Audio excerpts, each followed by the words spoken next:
England, Thorpe Abbotts Airbase, November 1943. The smell hit Sergeant Frank Sullivan before he reached the wreckage. Burnt rubber, scorched metal, and something worse, something sweet and chemical that stuck to the back of his throat. He'd been pulling charred aluminum panels off what used to be a B-17 for 3 hours, and his hands were black with soot and blood. The tail section lay 50 yards from the main fuselage. Between them, a long scar of torn earth where 65,000 pounds of bomber had skipped like a stone before detonating. 10 men had been inside. Sullivan's crew had found 7 bodies so far. He crouched beside a twisted piece of landing gear mechanism. The hydraulic cylinder was sheared clean through. A textbook failure. The pilot had tried to belly land without gear, same as the others. Same result. Sullivan turned the wrench in his hand over and over, the metal warm from his grip. 14 crashes in 6 weeks. 14 crews. 140 men who'd survived flak, fighters, and frostbite over Germany, only to die on their own runway. Behind him, Corporal Jimmy Reese was throwing up into the grass. "First time?" Sullivan asked, not looking up. "Yes, Sarge." Reese wiped his mouth. How do you keep doing this?" Sullivan stood, knees cracking. He was 32, ancient for a line mechanic. "You don't get used to it," he said quietly. "You just stop being surprised." That was a lie. Every crash still surprised him, because every crash was avoidable. The physics weren't complicated.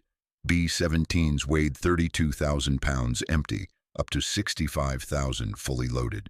Landing speed, 90-100 mph with gear, maybe 110-120 without. When pilots tried to land them tail first like a normal approach, the aft fuselage hit the ground, the plane bounced, and the nose slammed down. Fuel tanks ruptured. One spark from metal on concrete, and the Wright Cyclone engine's 800 gallons of high-octane fuel turned the bomber into a crematorium. He'd measured the impact angles. He'd photographed the wreckage patterns. He knew what was going wrong, and nobody would listen. "Sullivan!" Colonel Preston's voice cut across the field. "My office now."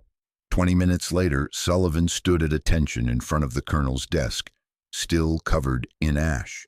Preston didn't look up from the casualty report. "How many this month?" "5 crashes, sir. 53 dead." "And how many could have bailed out?" Sullivan's jaw tightened. "All of them, sir, per regulations." "Then why didn't they?" Preston finally met his eyes. Because pilots don't abandon their ships. Because a B-17 costs $238,000 and the Army wants them back. Because crews bond with their birds after 20 missions over hell. "Pride, sir," Sullivan said instead. Preston tossed the report across the desk. "Pride is killing more men than the Luftwaffe. I'm issuing a standing order. Any aircraft with gear failure, crew bails out. No exceptions. No heroics." "Sir, that's final, Sergeant. Dismissed." Sullivan saluted and turned to leave. "One more thing." Preston's voice stopped him at the door. "I know you've been studying these crashes, taking measurements, writing notes." The colonel's tone hardened. "If you're thinking of playing engineer, don't. These pilots don't need false hope. They need to follow orders." Sullivan said nothing. Back in the maintenance hangar, he pulled a battered notebook from his tool locker. Every page filled with calculations, diagrams, impact angles, numbers that whispered a truth command didn't want to hear. Belly landings could work. The few that survived, like that Irish emergency landing at Athenry where the crew walked away, they'd all done something different.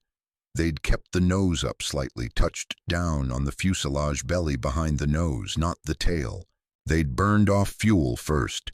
They'd cut the engines just before impact to prevent sparks. But that required flying the bomber at stall speed, maybe 95 mph instead of the safe 120. It required judgment, nerve, and a mechanic who could explain it correctly. Sullivan closed the notebook.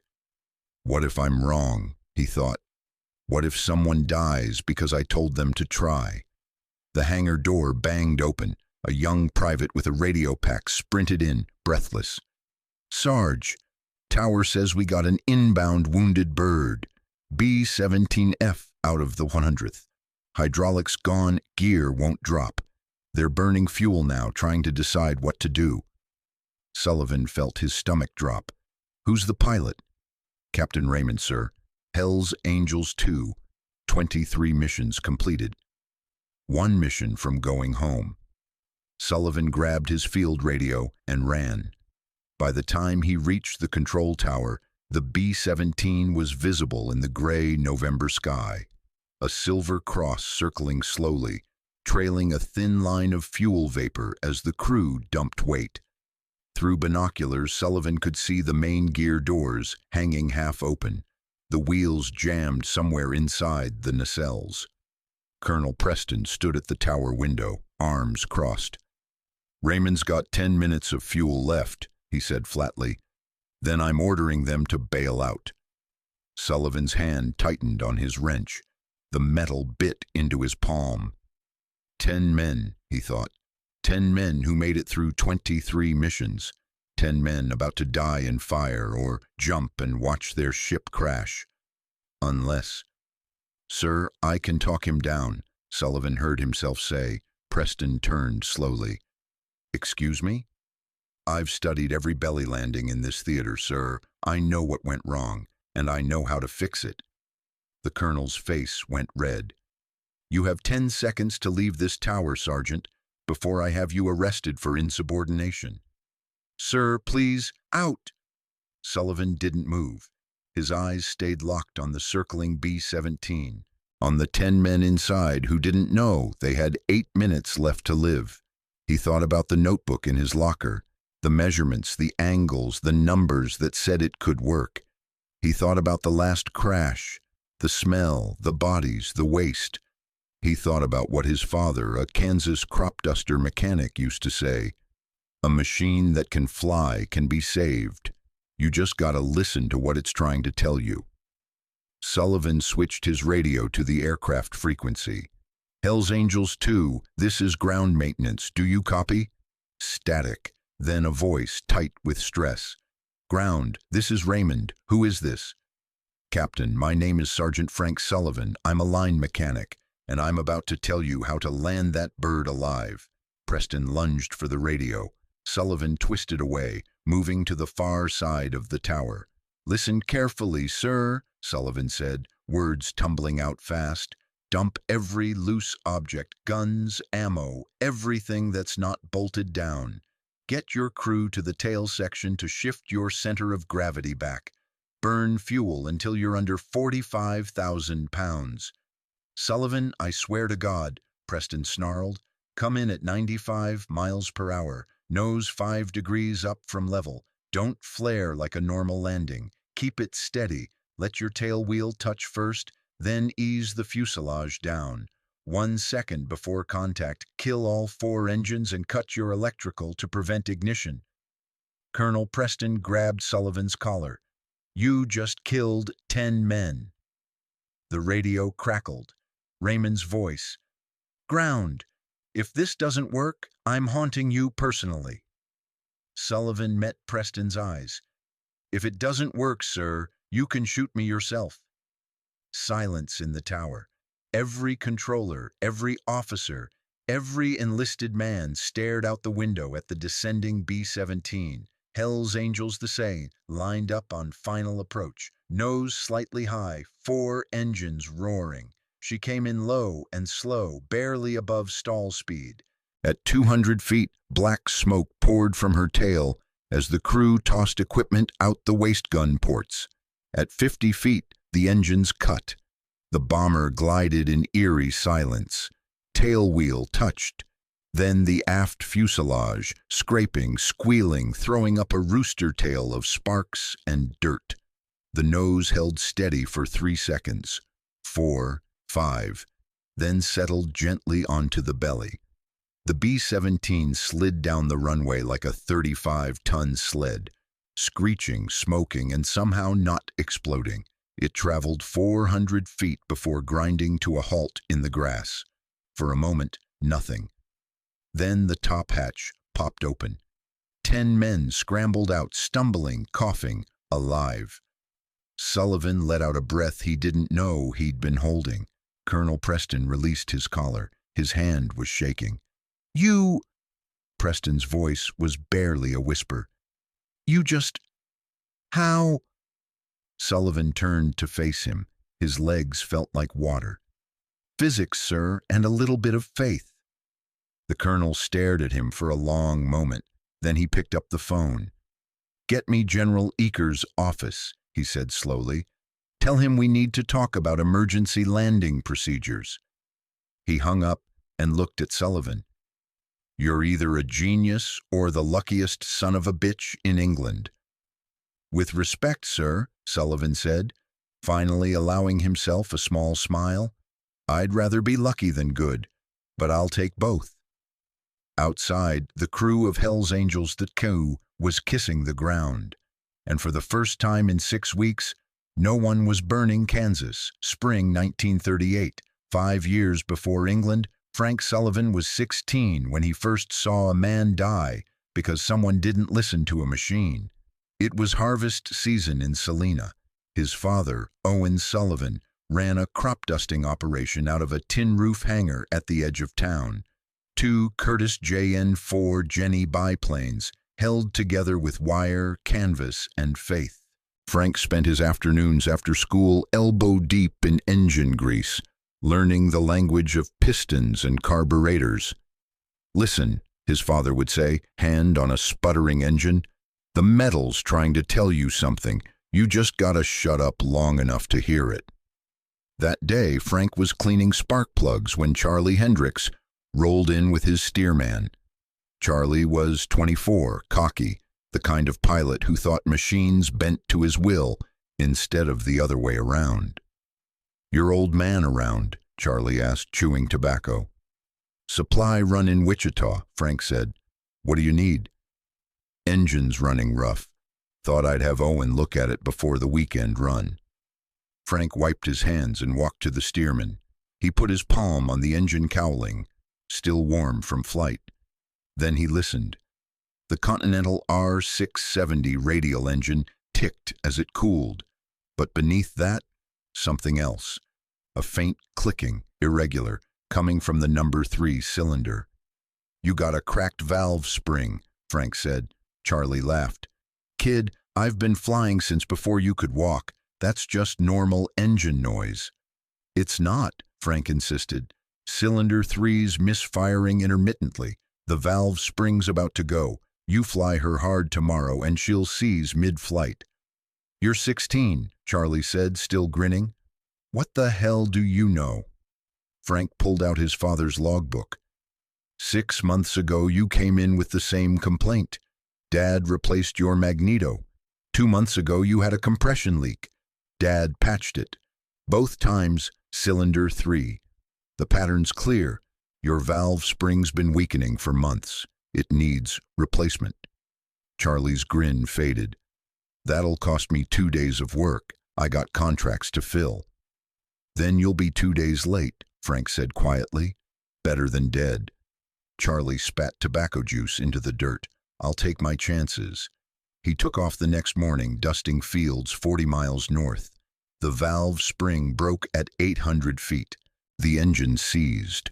Charlie tried to glide her down, but a steerman without power drops like a brick. They found him in a cornfield, neck broken, the steerman's nose buried 3 feet in the soil. Frank stood at the funeral watching Charlie's mother weep and made himself a promise: never again. Never let someone die because they didn't listen. England, Thorpe Abbotts Airbase, December 1943. Present-day Sullivan jerked awake in his cot, gasping. Charlie's face faded from his dream. Always the same dream. The clicking valve spring, the warning ignored. The funeral. He sat up, rubbing his eyes. 0400 hours. The hangar bay was dark except for a single work light over the B-17 he'd been rebuilding. Hell's Angels 2, the plane Captain Raymond had belly-landed 3 days ago. Sullivan pulled on his boots and walked to the aircraft. The fuselage belly was scraped raw, metal panels buckled from the landing, but the frame was intact, savable. Just like he'd known it would be. Can't sleep either? Sullivan turned. Colonel Preston stood in the hangar doorway, coat collar turned up against the December cold. "Sir," Sullivan said, straightening, "didn't expect you here this early." Preston walked to the B-17, running a hand along the damaged belly. "Do you know what my job is, Sergeant?" "Keep the bombers flying, sir." "Close." Preston lit a cigarette. "My job is to make impossible choices. Send 10 men into the sky, knowing 3 won't come back. Order crews to bail out, knowing the planes crash. Choose between lives and property, because I can't save both." He exhaled smoke. "And then you show up and tell me I'm wrong." Sullivan said nothing. "I've been awake for 72 hours, Preston continued, "trying to figure out if you're a genius or a lucky idiot who's going to get people killed." "Permission to speak freely, sir?" "You're going to anyway." Sullivan met his eyes. "I'm neither. I'm just someone who listens when machines talk. And right now, sir, they're screaming that we're doing it wrong." Preston took a long drag. "Bomber Command called yesterday. They want your technique evaluated, officially. If it works, they'll implement it across the theater." Sullivan's heart jumped. "And if it doesn't?" "Then you face court-martial for Raymond's Landing." Preston's voice was ice. "Destruction of government property, reckless endangerment, 5 years hard labor minimum." The hangar went silent except for the wind whistling through the metal rafters. "Here's the deal," Preston said. "You train 6 pilots, supervise tests, damaged aircraft already written off. 4 successes out of 6, and your technique becomes regulation. 3 or more catastrophic failures and you go to Leavenworth." Sullivan's hands tightened into fists. 4 out of 6. "Why are you doing this?" he asked quietly. Preston dropped the cigarette, crushed it under his boot. "Because 14 crews died on my watch, Sergeant. And if there's even a chance you're right..." He trailed off. "I need to know." "When do I start?" "Tomorrow. Major Webb from Bomber Command arrives at 0800 to oversee." Preston turned to leave, then stopped. "Sullivan, don't make me regret giving you this chance." "Sir," Sullivan said, "I lost someone once because he wouldn't listen to a warning. I won't let that happen again." Preston studied him for a long moment, then nodded and walked into the darkness. Sullivan turned back to the B-17. 4 out of 6. That means 2 can fail, he thought. 2 crews can die because I told them to try. His hand found the wrench in his pocket. The metal was warm from his body heat. "No," he corrected himself, "not 2. 0. Because I'm going to make damn sure every pilot knows exactly what to do." He pulled out his notebook and started writing. 2 days later, training ground, eastern edge of Airfield 6. Pilots stood in front of Sullivan's blackboard. Behind them, 3 battered B-17s sat like wounded birds. Combat losses already scheduled for salvage. Major Webb stood off to the side, clipboard in hand, watching. Colonel Preston leaned against a jeep. Smoking, Sullivan looked at the pilots. Lieutenant Parker, young and cocky. Captain Doyle, older, haunted eyes. 4 others whose names he'd memorized from their files. 10 men had died in training accidents last month. If Sullivan got this wrong, he'd be adding to that count. "Listen to the metal," his father's voice whispered. "It'll tell you what it needs." "Gentlemen," Sullivan began, throat dry, "what I'm about to teach you will save your lives, or kill you. The difference is whether you trust yourselves more than you trust fear." He drew a diagram on the blackboard, a B-17 in profile, belly exposed. You're going to land at 90 miles per hour, nose 5 degrees up, tail wheel first. You're going to cut engines 1 second before touchdown. And you're going to do it perfectly, because if you don't— He paused. You burn. Parker raised his hand. Sarge, how many times have you done this yourself? Sullivan met his eyes. Never. I'm a mechanic, not a pilot. But I've pulled enough bodies from wrecks to know what kills you, and I've studied enough physics to know what saves you. That's not exactly comforting, Parker muttered. It's not meant to be, Sullivan said. Flying is dangerous. Landing without gear is suicidal, but doing it my way gives you better odds than bailing out and watching your bird crash. Captain Doyle stepped forward. I'll go first, Sullivan nodded. Then let's make sure you live to go second. For the next 4 hours, he walked them through every detail: weight distribution, approach angle, stall speed margins, when to cut engines, how to feel the tail wheel kiss the ground. Parker kept asking questions. Doyle took notes. The others watched silently, fear and hope mixed in equal measure. When the sun set, Sullivan dismissed them. Major Webb approached. Tomorrow, 0900 hours, first test. You ready, Sergeant? Sullivan looked at the 3 B-17s. Damaged, written off, dead metal waiting for one last flight. No, sir, he said honestly. But we're doing it anyway. That night, Sullivan didn't sleep. He sat in the hangar, notebook open, checking his math for the 100th time. 4 out of 6, he thought. 67% success rate. Those are bad odds, but they were better than 14 dead crews. He closed his eyes and heard his father's voice. The metal will tell you if you're right. You just gotta trust it. I'm trusting it, Dad, Sullivan whispered to the darkness. I just hope it trusts me back. Outside, the wind howled across the airfield. Somewhere in the distance, a B-17 engine coughed to life for pre-dawn checks. Sullivan stood, pocketed his wrench, and walked toward the sound. Tomorrow men would fly, and he would learn if listening to machines was enough to keep them alive. England, Thorpe Abbotts Airbase, December 1943, Test Day 1. The sky was the color of old steel when Captain Doyle climbed into the cockpit of Liberty Bell, a B-17F that had taken flak over Bremen and limped home with her hydraulics shredded.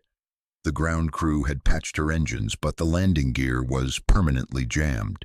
She'd fly one more time, then go to the scrapyard, unless Doyle could bring her down alive.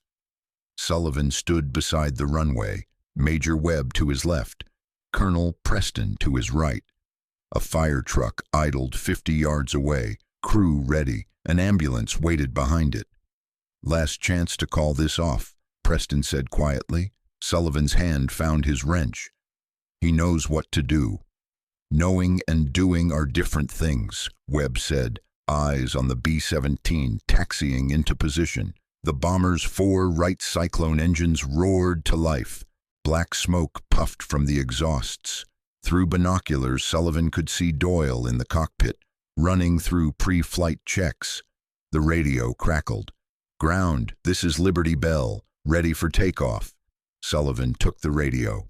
Bell, this is Sullivan, remember, weight, speed, angle, don't flare, trust the tail wheel. Copy that, wrench, see you on the ground. The B-17 rolled forward, picking up speed. At 110 amperes, she lifted, heavy and ungainly without bombs, but still 50,000 pounds of metal and fuel. She climbed to 2,000 feet, circled the field once. He's burning fuel, Webb noted. Smart. For 20 minutes, Liberty Bell circled, dumping weight. The waist gunners tossed out ammunition cans, toolboxes, anything loose. Through the binoculars, Sullivan saw them moving toward the tail section, shifting the center of gravity aft, just like he'd taught them. Approaching final, Doyle's voice came over the radio. calm, professional, hiding whatever terror he felt. The B-17 lined up, nose high, engines throttled back. She came in low and slow, too slow. Sullivan's pilot instinct screamed, even though he'd never flown. At that speed, a B-17 should stall and drop like a stone, but she didn't. 95 miles per hour, Webb read from his speed chart. Jesus, he's right on the edge.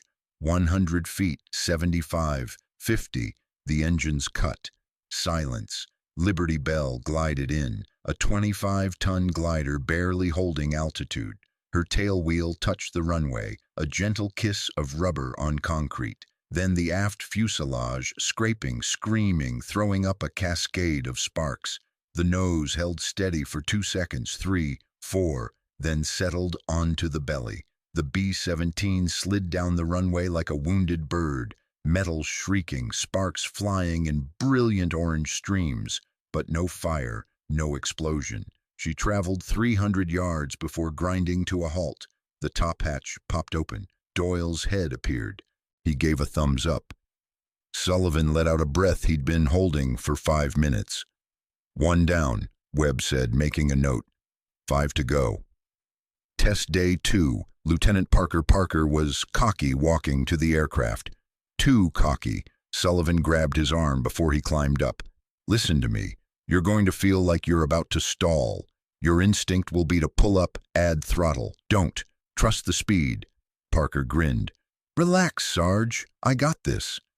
Parker, but the lieutenant was already climbing into the cockpit. Sullivan felt ice in his stomach. He's not listening, he thought. Just like Charlie. The test bomber, damned Yankee, took off smoothly. Parker circled, dumped weight, made his approach. Too fast. He's at 115, Webb said, frowning. That's too hot.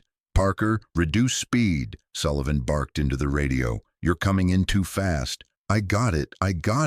Parker's voice was tight. 50 feet. Parker cut the engines, but at 115 mph, the B-17 had too much momentum. The tail wheel touched, then the fuselage, but the nose was too high. Physics took over. The nose slammed down hard. The sound was like a cannon shot. The cockpit crumpled, glass shattered. The number 2 engine tore free, tumbling down the runway. Fuel sprayed from ruptured tanks. Fire crew, go! Preston yelled.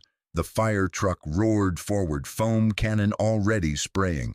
The crash crew reached the wreck in seconds, pulling open the crushed cockpit. Sullivan ran. His lungs burned. Please, God, let him be alive. They pulled Parker out. His face was covered in blood.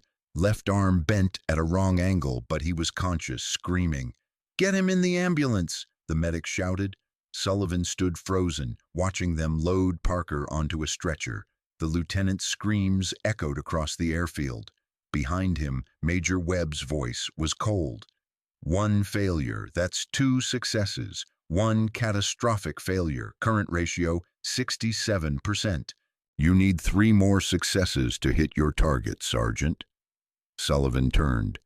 Is that all he is to you? A statistic? No, Webb said quietly. He's a reminder that this technique has a razor-thin margin for error, and you just saw what happens when a pilot doesn't follow instructions. He came in too fast. I know, Webb interrupted, but command doesn't care about excuses. They care about results. Can you guarantee the other 4 won't make the same mistake? Sullivan looked at the wreckage. Damned Yankee was a total loss. Cockpit crushed, engines broken, fuselage twisted. Charlie's steerman nose down in the cornfield, he thought. Same mistake. Didn't listen. No, Sullivan said hoarsely. I can't guarantee anything. Then we have a problem, Webb said. That night, Sullivan's quarters. Sullivan sat on his cot, staring at his hands. Parker's blood had stained his shirt when he'd helped load the stretcher. The door opened. Captain Doyle stepped in. He's alive, Doyle said. Broken arm, fractured ribs, concussion, but alive. Sullivan nodded numbly. Doyle sat beside him. It wasn't your fault. I told him the speed. He didn't listen. Exactly, Doyle said. He didn't listen. That's on him, not you. Sullivan looked up. How do you do it? Fly knowing you might not come back? Doyle was quiet for a moment. You accept that you can't control everything. You do your job perfectly, trust your training, and hope it's enough. Some days it is. Some days... He trailed off. Some days you pull a friend's body from a burning plane. I can't do this, Sullivan whispered. If another pilot dies because I told him to try, then 14 crews keep dying the old way. Doyle cut him off. Look, Sarge, I've lost 32 men from my squadron this year. 32 friends. You know how many died in landing accidents? 8. 8 men who survived fighters and flak only to burn on home soil. He stood. You're not killing people, Sullivan. You're giving us a choice. We can bail out and lose the bird, or we can try to save both. Parker made his choice. He screwed up. That doesn't mean the technique doesn't work. Doyle left. Sullivan sat alone, turning his wrench over and over. 4 more tests, he thought. 3 more successes needed. 1 more failure allowed. He opened his notebook, flipped to a new page, wrote pilot error, overconfidence, speed discipline critical, must emphasize. The door opened again. Colonel Preston. Parker's asking for you, Preston said. Base Hospital Parker lay in bed, arm in a cast, face swollen. He looked 20 years older than yesterday. Sarge, he croaked, I fucked up. Sullivan pulled up a chair. You came in too fast. I know, I thought I could handle it. Parker closed his eyes. I'm sorry. Don't apologize to me, Sullivan said. Apologize to your crew. They're the ones who went down with you. I did. They told me to shut up and heal. Parker managed a weak smile. Sarge, your technique works. I just didn't respect it. Tell the others. Trust the numbers. Don't improvise. Sullivan nodded. I will. Walking back to the hangar, Sullivan felt something shift inside him. Parker's crash wasn't a failure of the technique. It was a failure to follow it, which meant the next 4 pilots needed to understand. This wasn't a guideline. It was gospel. Test day 3, 4, 5, success. The remaining 4 pilots approached their tests differently. No cockiness, no improvisation. They followed Sullivan's instructions like religious text. Lieutenant Chen, 94 Arthur, perfect tailwheel contact, slid 250 yards, crew walked away. Captain Rodriguez, 96 Alakamsh, textbook landing, minor fuselage damage, 0 injuries. Lieutenant Sawyer, 93 Pa, nearly stalled but recovered, successful belly landing, 4 successes, 1 failure, ratio 80%. Sullivan stood with Major Webb as the final test pilot climbed out of his aircraft. Congratulations, Sergeant, Webb said. Your technique is now official Air Force emergency procedure. Effective immediately, all 8th Air Force groups will receive training materials. Sullivan felt numb. Just like that? Just like that, Webb confirmed. He extended his hand. You saved a lot of lives today, Sullivan, maybe hundreds before this war is over. Sullivan shook his hand mechanically. Colonel Preston approached. He looked like he'd aged 10 years in a week. I was wrong, Preston said simply. I'm sorry. Sullivan nodded. You were trying to protect them, sir. That's your job. And listening to machines is yours, Preston said. He almost smiled. Keep doing it. That evening, the hangar Sullivan sat alone in the hangar, notebook open, writing the final training manual. Behind him, footsteps. Captain Raymond, pilot of the Hells Angels II, the first successful belly landing. Heard the news, Raymond said. You're officially a genius now. Tell that to Parker's broken arm, Sullivan muttered. Raymond sat. Parker's alive because you taught him how to fail safely. At 115 MNP in the old method, he'd be dead. Your technique gave him margins. Sullivan looked up. How do you live with sending men into danger? I don't send them. Raymond said. They volunteer, same as me. We all know the risks. He stood. You gave us another tool to survive, Sarge. That's all anyone can ask. When Raymond left, Sullivan finished writing. The manual was 30 pages. Detailed, precise, unforgiving. He closed the notebook and looked at the B-17s outside. Tomorrow they'd fly again. Some would come back damaged. And now their crews would have a way to bring them home. Sullivan pulled out his wrench. The metal was warm in his hand. "Thanks, Dad," he whispered. The machines talked. I listened. Outside, engines roared to life for night patrol. The war continued. But now, at least, fewer men would burn on their own runways. And for Frank Sullivan, mechanic from Kansas, who'd once lost a friend to ignored warnings, that was enough.